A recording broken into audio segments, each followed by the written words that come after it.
আজ হচ্ছে 5ই মে 2013 সালের 5ই মে কি ঘটনা ঘটেছিল আপনারা সবাই জানেন। শাপলা চত্বরে হেফাজতে ইসলামের উপর আওয়ামী লীগ সরকার, শেখ হাসিনা সরকার ন্যাক্কারজনক যে হত্যাযজ্ঞ চালিয়েছিল, আজকে দেখা যাচ্ছে তার 12 বছর পূর্ণ হচ্ছে।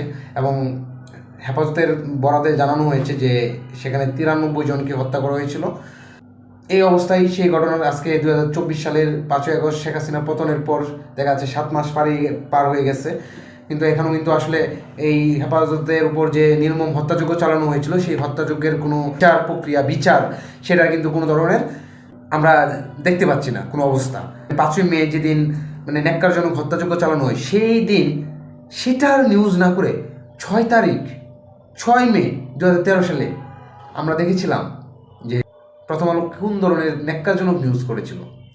মানুষ মেরে হত্যা করা হচ্ছিল, সেটা নিউজ না করে আওয়ামী লীগ, ছাত্রলীগ, গুন্ডা লীগ এসবের পোলাপান ওরা গিয়ে যে রাস্তার গাছ কেটে ফেলছিল এই গাছগুলা নিউজ করা হয়েছিল। হোয়াই? প্রথম আলো যে এই আওয়ামী লীগের হয়ে এই ধরনের পারপাসগুলো সার্ভ করতেন, বা এদেশে ইসলামিক কোনো জনগোষ্ঠী যদি জেগে উঠতে চায়, সেখানে ভারতের কেন মাথা ব্যথা শুরু হয়? যারা যুক্তরাষ্ট্রপন্থী তাদের কেন মাথা ব্যথা হয়? মানে ডানপন্থীর রাজনীতিটা তো ইউরোপীয় ইউনিয়নগুলোতে হচ্ছে, আমেরিকাতে হচ্ছে, ডানপন্থী রাজনীতি হচ্ছে। মিডিয়াগুলোতে আমি দেখলাম যে কোন জায়গায় মানে শেখ হাসিনার প্রতিকৃতি দেওয়া হয়েছে, একটা আগে জুতা পেটা করতেছে, সেই জুতা পেটা দেখাচ্ছে যে নারীর প্রতি সহিংসতা, নারীর প্রতি ক্ষোভ। বাই ফেসিস্ট হাসিনা আর নারী তো এক জিনিস না।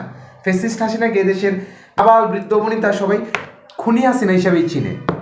দেশের মানুষকে সজাগ থাকতে হবে। আর ওই হেফাজতের উপর হামলার হেফাজতের নেতাকর্মীদেরকে যে ন্যাক্কারজনকভাবে তাদেরকে হত্যা করা হয়েছিল জঘন্যভাবে, সেই হত্যার নিন্দা জানাচ্ছি।